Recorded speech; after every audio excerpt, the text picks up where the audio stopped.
data collection system training. I'm Elizabeth Winchester. I'm part of the research and evaluation team with my colleagues, Jada Smith and Kendra Cologne. We're here, our team's here to provide technical assistance and other evaluation services to LCTF and their grantees. We'd like to welcome Katina Simeon, the Executive Director of the Louisiana Children's Trust Fund. Katina, do you have any remarks you'd like to share with us this morning? Yes, of course. Good morning, everyone. It's so wonderful to see all of you. You look like you've been staying healthy and safe. And so what a blessing that is. I know that business has not been as usual, and it certainly hasn't been what the end that we expected to our spring. But I just wanted to say to you all that I'm grateful to all of you for the services you provide. To communities, to families and children in the middle of this pandemic. I also want to say thank you so much for working directly with LSU and the Social Research and Evaluation Center. What you all may not know and they may not share because they're a modest group of women, they work very hard with us. So much so that this research and evaluation that they provide to us has been recognized on a national level. And the only way that they can do their jobs and I can do my job is with all of you helping us to push the needle forward.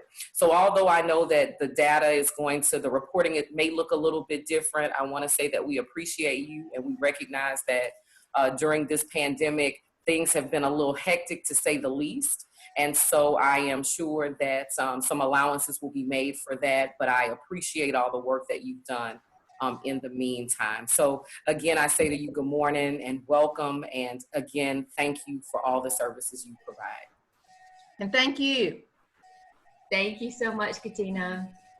Thank you. Just a reminder, this webinar is being recorded. So if anyone has an issue with their image or their voice being recorded, if you have any questions, you can write them in the chat feature.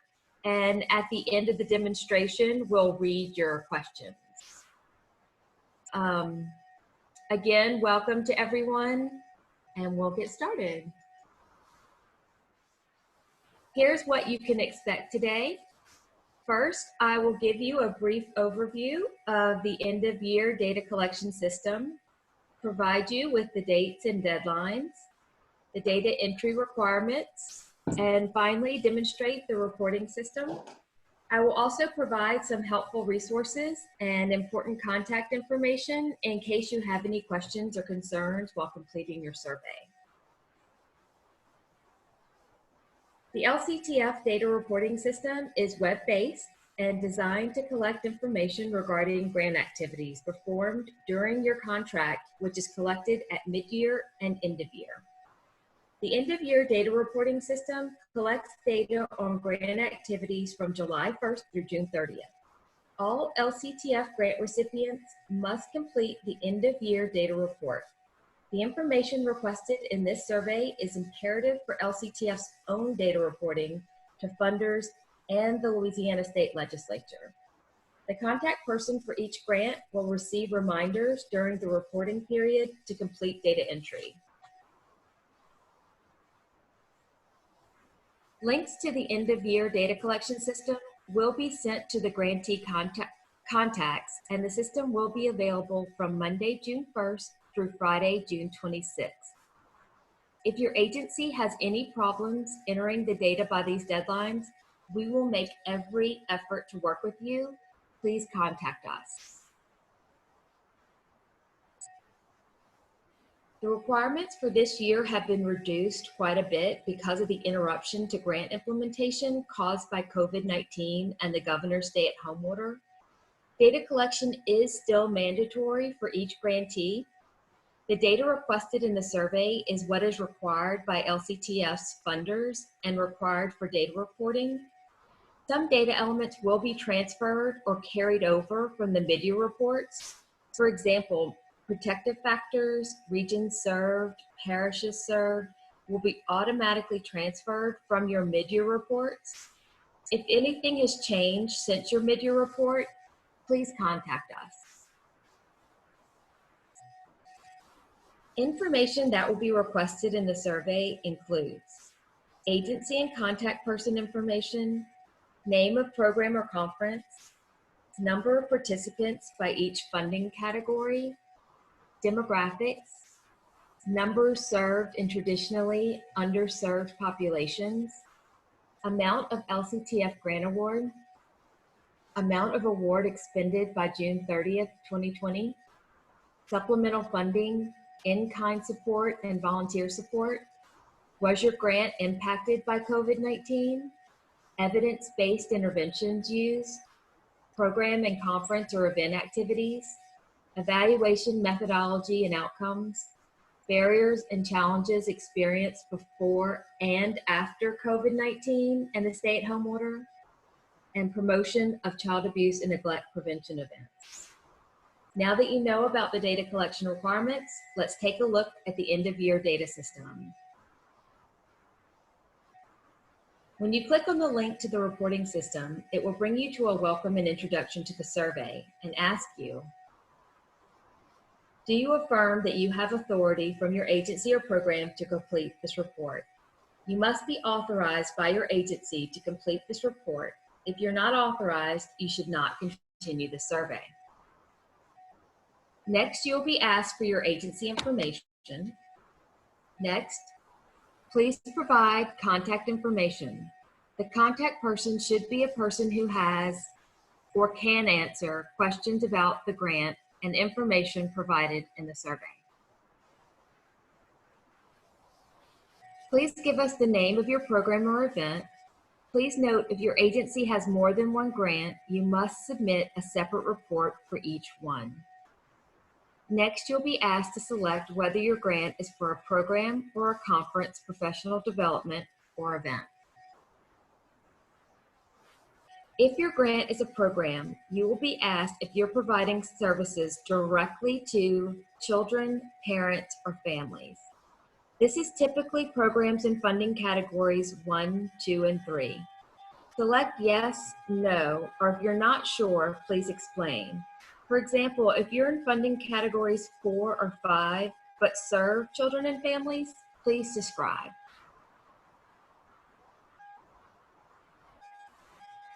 Please report the total number of non-duplicated children, parents, families, adults, professionals, and volunteers served by your program for each funding category that applies to your LCTF grant. Historically, LCTF has linked participant groups to each funding category. If your grant falls under funding category 1, teaching children personal safety and life skills, you would generally be expected to serve children. If your grant falls under funding category 2, education and support services to parents, you would generally be expected to serve parents. If your grant falls under funding category 4, public awareness and education program for adults, you would generally be expected to serve the participant group adults. If your grant falls under funding category 5, training and education of professionals and volunteers, you would generally be expected to serve professionals and volunteers. If your grant falls under more than one funding category and participant group, please enter the number in the appropriate spaces. If you serve one participant group in multiple funding categories, please choose the funding category you consider primary, the primary funding group for your LCTF grant. In this matrix, please enter the number served for each funding category and each participant group that is applicable for your grant and the total. The survey will not let you move on to the next question if you do not enter an answer in the total square for each participant group. If you do not serve any in a participant group, enter a 0 in the total square for that participant group. Please enter the total number of families that were served while working with children and parents. Again, typically served in funding categories 1 and 2, but there may be exceptions. Also, please note, there are 5 funding categories, but you do not see funding category 3 on the list. Funding category 3 was not listed on any applications or any mid-year reports. If something has changed and now funding category 3 is needed, please contact us. For those grants that fall under funding category 4, please notice that this category has been divided between question 8 and question 9. In question 8, you will be asked how many people were served or provided services by your grant. And in question 9, you will be asked how many people were reached by a media campaign only, and that's if applicable.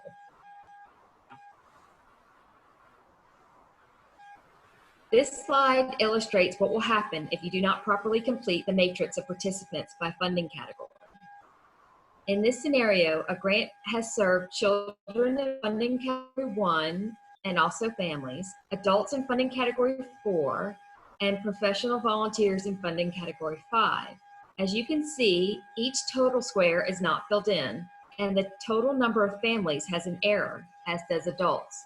Therefore, the survey would not let this respondent move on to the next section of the survey. The children's total, which is blank, should be 5. The parents' total, which is blank, should be 0, since no parents were served by this grant. The family's total should be 3, not 6. The adults' total should be 5, not 0. And the professional volunteers' total is correct at 5. Next, you see question 8 with the matrix filled out correctly. The survey will allow the user to move on to the next page. Each total has the correctly added up number for each participant group. One note, we are now moving on to the demographics section. The survey will ask for the demographics for children and separately all parents, adults, and professional volunteers together. The survey will remember the number of children and parents, adults, and professional volunteers that should be included in each demographic section. If you have participants in more than one category, the survey will add up the totals in each category for you. I'll show you when we move to the demographic, when we move to the demographic sections. Next, enter the number of children by sex. Please notice the number circled in yellow with the arrow is the total number of children entered in the matrix in question 8.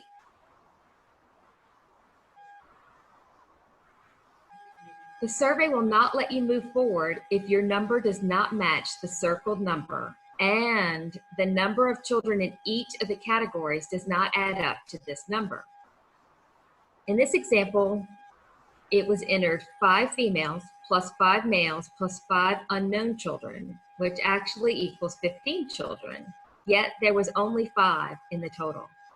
The survey recognizes there's an error in the calculation. The total of 5 does match the total from the matrix in question 8, which the survey does like, but both the calculation total and the total of participants has to match to move on to the next question. If you do not know the demographics for your grant, there's an unknown option. In this example, there are 5 children in the demographic category that add up to the total of 5, which matches the total of 5 from question 8, which will allow us to move on. Next, enter the number of children by race. Again, all numbers in each category must add up to the total, and the total must match the total from question 8. Next, enter the number of children by age group. Again, all numbers in each category must add up to the total, and the total must match the total from question 8. If you served no children in your grant, and your total in the matrix in question 8 is 0, the number of children served, and let me start over. If you serve no children in your grant and your total in the matrix in question 8 is 0 for the number of children served, your response would be a 0 in the total for each child demographic question. You would not need to enter any other numbers but the total for 0, the 0 for the total. Next, you will enter the demographic information for the non-duplicated parents, adults, professional volunteers served by your grant. The survey has added the number of parents, adults, and professional volunteers from the matrix in question 8 that should be included. You can see the total from question 8 circled in yellow with the equal sign and the total written in yellow. For this question, enter the number of parents, adults, and professional volunteers by sex.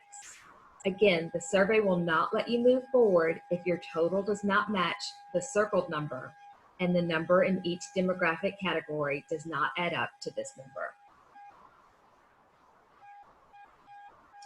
In this example, there are 5 females plus 3 males plus 2 unknown parents, adults, professional volunteers served, which equals 10 in the total. The survey recognizes the total of 10 does match the total from the matrix in question 8, which the survey needs this match in order to move to the next question. Next, enter the number of parents, adults, professional volunteers by race. Again, be certain the total for each category matches the total from the matrix in question 8. Next, enter the number of parents, adults, professional volunteers by age group. Again, be certain the total matches the total from the matrix in question 8. Next, enter the number of individuals served in historically underserved population. Remember to look at the demographics section to see the number of racial and ethnic minorities served. Please specify the exact amount of your LCTF grant award and amount expended. Remember to write only numeric values and do not use dollar signs and do not abbreviate thousands. Provide the name and amount of funding from sources other than LCTF and describe any in-kind support received, if any. Enter the total number of volunteers used to support your program or event, if any. You will be asked whether your grant used any evidence-based interventions. You must select yes or no. If you have selected yes, please name the model you used. From the drop-down list, identify the level of evidence for your model. You can identify the level of evidence for your model from a program clearinghouse, such as What Works Clearinghouse or the Blueprints Clearinghouse. They may be of help identifying your level of evidence. Next, you'll be asked whether your LCTF grant was impacted by COVID-19 and the governor's subsequent stay-at-home order. You must select yes, no, all grant activities were completed prior to the stay-at-home order, or no, grant activities were able to continue despite the stay-at-home order. If your grant is a program, please select any activities or services offered by your program before and after the stay-at-home order.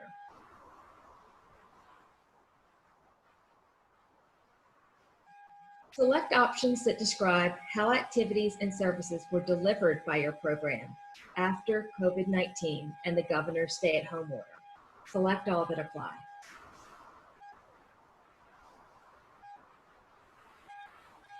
If your grant is a conference, select all the activities offered by your conference. Select any barriers that were experienced during implementation of your grant prior to COVID-19 and the governor's stay-at-home order, and describe steps that were taken to resolve these challenges. Select all that apply. Next, select any barriers that were experienced during implementation of your grant after COVID-19 and the governor's stay-at-home order, and describe steps that were taken to resolve these challenges. Select all that apply. Was a program or event evaluation completed? Yes or no? If you selected no and an evaluation was not able to be completed for your grant, you will be asked if there's any information that can be shared on the impact of your program or event on the prevention of child abuse and neglect that hasn't already been shared. Please use this space to share any information that is available. If you selected yes and evaluation was completed, you'll be asked a series of questions about the evaluation and the impacts of your program or event. First, select how data was collected to evaluate your grant.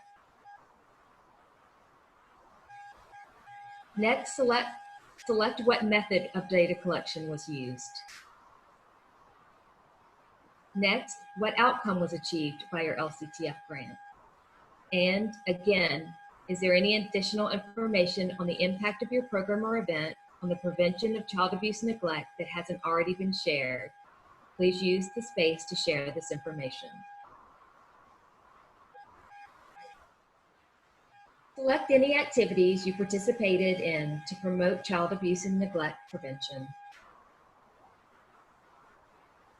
And describe any activities to promote child abuse and neglect prevention that has not already been described, or offer additional information.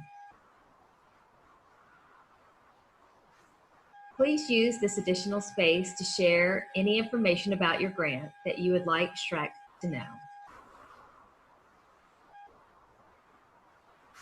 You've reached the end of the survey. Please make sure you click this final arrow to submit the survey. Once the report is submitted, you will be directed to this webpage. This is a copy of your completed survey with your responses and an option to download a PDF copy of the submitted survey. Also new this year, the system will email a copy of the completed survey to the email address listed in the contact section of the survey. If you do not receive this message, then your report has not been submitted. Please continue with the survey until you receive this message. A data collection guide has been created that includes all questions in the survey with instructions. A link is provided in the survey and will be emailed to LCTF contacts. Information will be saved automatically as you enter data. You can stop, take a break, and return to the survey using the same machine and browser without losing data. Once you successfully submitted your report and received the message above, you cannot get back into the system to make any changes to your responses. The LCTF end-of-year data link will be live and the reporting system will be available from June 1st through June 26th, 2020. The link will be emailed to the contact person for your agency. A link to the LCTF end-of-year user guide is provided in the introduction in the end-of-year survey. If you have any questions about completing this report, please contact us for assistance. We are LSU SHREC and can be reached through email at lctf_SREC@lsu.edu. We hope that this end-of-year data collection training has been helpful and that you will find the guidelines helpful as well. Feel free to refer to this training as often as you need to during your data entry. Are there any questions or comments at this time?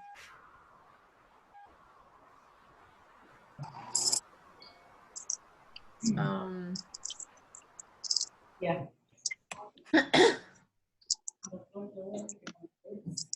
Oh, this is Lynn in Monroe. Hi, Lynn. I have a question about number 8, where Yes. it says parents, families, and adults. Yes. I'm a residential program where the mother and child come in together, but then some things their families come to the groups too. And I'm just, is the mother would just be classified as a parent, not a family. Is that right? The mother would be the parent, and if the families come to be a part of it, would they be, I would tick one under family, and I wouldn't include, family wouldn't be adults. I'm just trying to see how to break up the numbers. That's right. Yes, that's a perfect question. Yes. I think some people might not be familiar with the participant groups and how that works. Yes, exactly. You would tick off each parent that you serve. You would count each parent individually. and all the family units, you would count all the family units. So if you see 2 parents and 2 children within the same family, that would count as one family. And you're serving. So I would, let's see, now wait just a second. Okay, so let's say I have a mother that has 2 children. Mm-hmm. They're a family. So I'd put 2, 1, and then would I tick 1 over in the family? Yes, that's right. So it was sort of, okay now, and then if I have the father and the grandparents come to a group to be a part of this, where would I put them? Okay, so the terminology that CBCAP and LCTF have always used is that parent thing, but it really means caregivers. So you would count them as caregivers. So that would go under parents. So you would count each of those grandparents in the Under parent parents.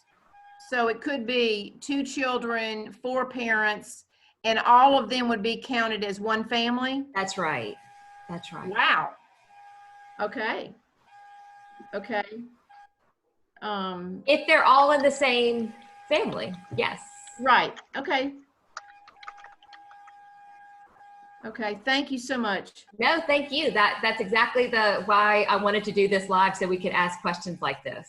So we didn't have to play phone tag in July and figure this out later. Yeah. Perfect. Okay. And then an adult is just not a blood person. Let's say sometimes they want to bring their next door neighbor to a group, which has nothing to do with the family except they're supporting and want to learn more about it. So that would be the adult. What's your funding category, Lynn? Well, it would be the first 2. Okay, so it really matters about your funding category more than their relationship. So if you're providing an education and support services to parents, yes, and the person that's coming to your service is in the capacity of a caregiver, you count them under parents. That was the point I was trying to make earlier, is the adult really the adult category participant group really is associated with funding category 4. Okay, I understand that now, because sometimes, with the addictive family units, the next door neighbor is like a parent. I mean, they come, they help yes. tend. They're caregivers. Yes. Okay, I understand. Thank you. In fact, I'm going to go into the survey and change parents, and I'm going to make it parent/caregiver. Okay. That is what I mean, and that is what the terminology should be. Okay, and so even the next door neighbor, I'm just using that as an example, when on number 2, and yes. they come to the meeting, yes, but they're supporting this one little family, so that's right. The one family. That's right. Okay. So when would you use the adult category? With funding category 4 is what it's associated with. Okay. But there are always exceptions. I mean, in funding category 4, sometimes I have seen people that are serving children and families. So, but I think some people might get confused by that adults, that parents are adults or caregivers are adults. And so. All professionals, yeah. Exactly. And so that's why I wanted to try to make that connection to everyone, that when each funding category is associated with a participant group. So if you're teaching children, your funding category, your participant group is generally children, and funding category 2 is generally parents/caregivers. 4 is generally adults, and 5 is generally the professional volunteers. But there's always exceptions. So I don't want you to feel like I'm telling you that there's never a time when it would be anything different, but that's generally what that adult category is meant for. Okay, I want to just make sure I'm still on the same page. This is Lynn again. So category number 2, sometimes we have in the groups that we do support services and education, we require volunteers to come to groups in order to participate in hands-on. So so it could actually end up being volunteers and parents, or volunteers. So you're training volunteers in preparation for the support services for parents? Yeah, yes. Aha. We do that. At certain things, we require volunteers to have some training before they actually interact in services, but I don't have to include them. Well, I want you to get credit for all of them. I'm wondering if we should have, if you should put those in category 5 and your parents in category 2, funding category 2. I'm not sure. Okay, I could do that.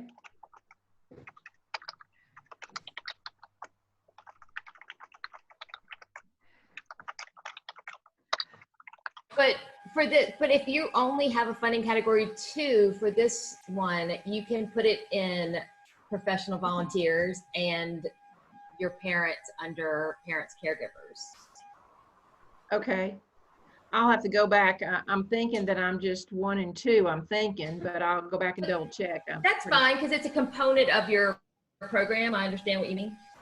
Okay. So you can add it for, here's why this matters in the long run for LC. So all of this comes down to LCTF's reporting back to CBCAP. CBCAP wants to know the number of participants, the number of children, parents, and families served, and the number of programs that are providing services directly to children and parents and families. Generally, that would be funding categories 1 and 2. So I want to take this matrix, and I don't know if y'all can see my cursor, but generally that would be, this little part of this matrix would be all those programs that are providing services to children, parents, and families. That's what CBCAP wants to see, that number. So I don't want to count your professional, like the people you're training for volunteers. I want you to get credit for those volunteers, but I don't want to count those in the number of direct services that are provided, because that's just to your parents and caregivers and support people. Okay, we're training people to interact with children and the parents, safely. Yes. So you're saying it's an important part of your program. Sorry? It's an important part of your program. Yes, it is. So yes. I'm sorry I'm asking the same question again, but I just don't want to do it wrong. So No. Are you saying that I need to put the volunteers that I train to interact with children actually hands-on? I'm not talking about other children apart. I'm talking about our children that we have right here. Yes. You want me to put them in category 5, or are you saying I need to put them in category 2? It can stay in category 2. I just want them in professional volunteers, not in the parents category, because I need to keep those separate. I need to know the number of children, parents, and families that you're dealing with directly, separated from the professional volunteers and adults that aren't getting direct services. That's what I need to keep separate. Okay, I understand now. Thank you. Okay. Elizabeth, we have a question in the chat. It says to please explain media campaign only, and training also includes terms as training professionals. I'm sorry, Jada, your voice went out. I couldn't hear the second part of the question. It says, and does training also include interns as training professionals? Yes, I think so. Again, our biggest, I'll take the second part of the question first. Our biggest delineation in these categories is separating out children, parents, and families who are receiving services directly from any other categories like adults, interns, volunteers, etc. We want to keep children, parents, and families who are receiving direct services in these 3 categories separately. So yes, if you're training students or interns or something else, I would put those in professional volunteers category, regardless of your funding category. And back to dividing up funding category 4, which is an excellent question. We have some in the past have had grantees who were doing excellent media campaigns, who were reaching large number of people, hundreds of thousands of people. And so when we were looking at the number of people served, those media campaign numbers were skewing the number of people served. So when we looked, it looked like we were serving 1 million people with our LCTF dollars, which was wonderful that so many people were being reached by a media campaign, but it was skewing. CB Cap didn't understand, our numbers when we had such a large. It looked like we were serving 1 million people, which we weren't providing direct services to 1 million people. So that's why we separated out a media campaign. So if you had not a bulletin board, what is it called on an interstate? Billboard? Billboard, thank you. A billboard on an interstate or a commercial or something like that, that is a media campaign only, that is reaching those types of large scale numbers. That's what question 9 is meant to capture. Question 8 is for those that are where you're serving directly. I hope that's clear, the difference between the two. So number 9 is the media campaign only, because we want you to get credit for your media campaign, because that is making a big difference as well. That is a great use of LCTF funds, and we want you to highlight that, the media campaign as well. And I hope this is a good way of us being able to differentiate the service and the people who have participated in services and the media campaign. Please let me know if that answers your question, if that's clear to those of you who are in funding category 4. So this is Jennifer Walkenford with the Youth Service Bureau. Does that count for Facebook campaigns as well? How are you counting your Facebook campaigns in your participants? I'm kind of confused about that as well. Well, so I don't know if you're one of the people, like, would you have counted your media campaigns at all before? I would have, Sue Ellen is also on this. Yeah. I'm not sure If how to y'all were, answer that directly. if you were Yeah. counting your media campaign reach? No, we do not include media campaigns in Okay. our funding. Okay. So, I mean, if that's not part of your funding and that's not something you were reporting in the past, you don't have to feel obligated to, report this now. I was just, this question and separating out this question was just to tease out for those funding category 4 people in the past who were including the media campaign in their participant numbers, so that we separated it out and we didn't have that inflated number of people served.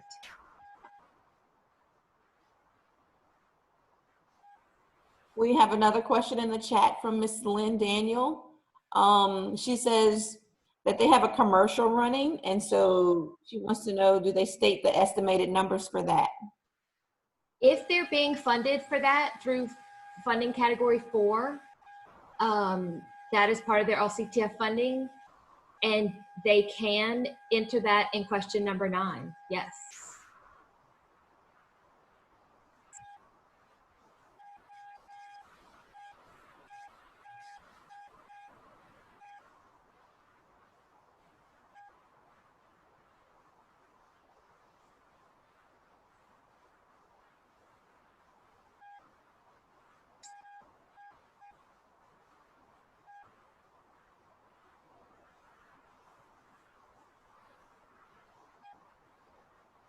She says, Miss Lynn says it was a volunteer in-kind commercial, but it runs daily. So your LCTF funds didn't pay for it, but it was in kind. That's a great question, Lynn. If you have the estimate of the reach of that campaign and it was LCT and it was in kind towards your grant, then yes, you definitely could report it. Yes. And I'm sorry, ladies, I'm here. If you need me to answer a question, Yeah, just let me know. Katina, do you agree with that? Yeah, hold on just a second. Hey guys, hold on I'm sorry. I apologize, y'all. I have roofers here. Okay, can you pose the question one more time? So this is the question about our funding category 4, media campaign only. I divided the question this year so we have it so that we have the number served by funding category 4, public awareness and education. So we know the number served, but then as a separate question, those reached by a media campaign only. Gotcha. So Lynn is asking us if they get an in-kind commercial run for LCT, for her to support her program, can she report those reached by her commercial?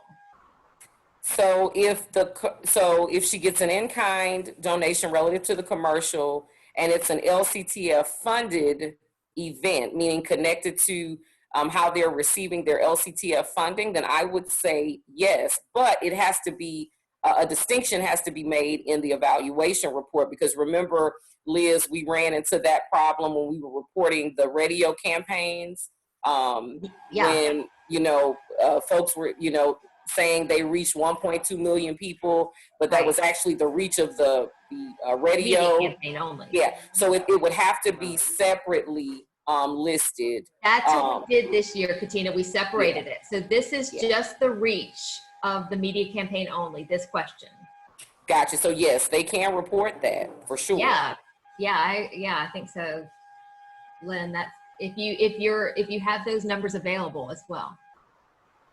Yeah, Katina, that's why so we didn't have that issue again. It's separated out. So just we'll just be reporting the individuals served, and then separately the reach of the media. The reach of the campaign. Gotcha. Yeah. Okay, so the commercial does not say Louisiana Children's Trust Fund. It promotes the outcomes of mothers and children when they're served through Rays of Sunshine, to help the children, to give to the children, you know what I mean, to give to the program for the children.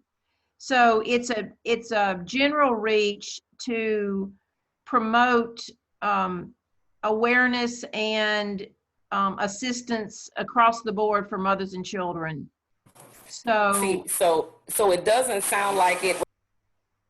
It's a general one where, y'all are helping the mothers and children program. We've got probably 5 or 6 programs at Rays of Sunshine, and you're assisting one of them. And this commercial is marketing the same program that you're assisting. But I'm not trying to put it in there. I just will put it in there if it's relevant, but it doesn't matter. Either way is good. Right. Yeah. I think it's as long as as long as we can make the connection between that and what LCTF is using to fund the program itself. And so if it's not related to LCTF, it's not necessarily related to the funding that you're receiving, then Liz, I don't think we would report it, because we want to make sure that what we provide is absolutely correct in how our funds are providing outreach to communities. Okay, I'll That's fine. Yeah, that's fine.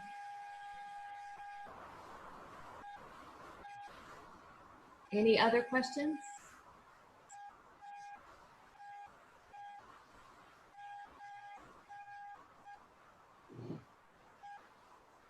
Well, thank you everyone so much for participating today and being a part of our demonstration today. And if there's any other questions, we are available when the survey opens on June 1st. We're available, and we will be in touch throughout the month of June as you're entering your survey.